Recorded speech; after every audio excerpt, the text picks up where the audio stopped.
hello my good నార్పడీస్ ఏంది bro ఇక్కడ మండి తింటే దుబాయ్ ట్రిప్ కి తీసుకుపోతారా ఆఫర్ క్రేజీ ఉంది కదా రీసెంట్ గా ఓపెన్ అయిన అగర్బాద్ ది లెజెండరీ మండి హౌస్ లో మేము మటన్ జుర్బియాన్ మండి ట్రై చేసినాం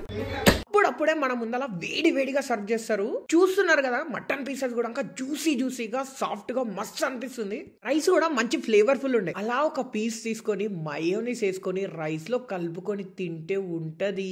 క్రేజీ ఉంది అండ్ ఇక్కడ మటన్ మత్ఫూన్ మంది కూడా ఉంటది కానీ ఈ రెండు మండి మాత్రం only on Friday Saturday and Sunday మాత్రమే అవైలబుల్ గా ఉంటాయి అండ్ లాస్ట్ లో వీళ్ళ సౌదీ ఛాంపియన్ డ్రింక్ అయితే ట్రై చేసినాం టేస్ట్ చాలా కొత్తగా ఉండే యూనిక్ గా అనిపించింది అండ్ ఇంకా రెగ్యులర్ మండీస్ లైక్ మిక్స్డ్ మండి వెజ్ మంది అండ్ రెగ్యులర్ డేస్ లో రెగ్యులర్ మండీస్ కూడా అవైలబుల్ గా ఉంటాయి ఇక్కడ 2499 బిల్ చేసిన వాళ్ళకు లక్కీ డ్రా అయితే ఉంటది విన్నర్స్ ని దుబాయ్ అయితే తీసుకెళ్తారు ఈ లక్కీ డ్రా విన్నర్స్ ని ఎవ్రీ 6 months కోసారి అయితే అనౌన్స్ చేస్తారు ఒక మంచి బ్యూటిఫుల్ అంబియన్స్ లో మీ ఫ్రెండ్స్ అండ్ ఫ్యామిలీస్ తో కలిసి ఓ మంచి యూనిక్ స్టైల్ మండిని ట్రై చేయాలనుకుంటే అగర్బాద్ ది లెజెండరీ మండిని ఇప్పుడే విజిట్ అయితే చేసేయండి అడ్రస్ వచ్చేసి న్యూటన్ మలబార్ నుంచి గవర్నమెంట్ హాస్పిటల్ వెళ్లే రూట్ లో రైట్ సైడ్ అయితే లొకేట్ అయి ఉంటుంది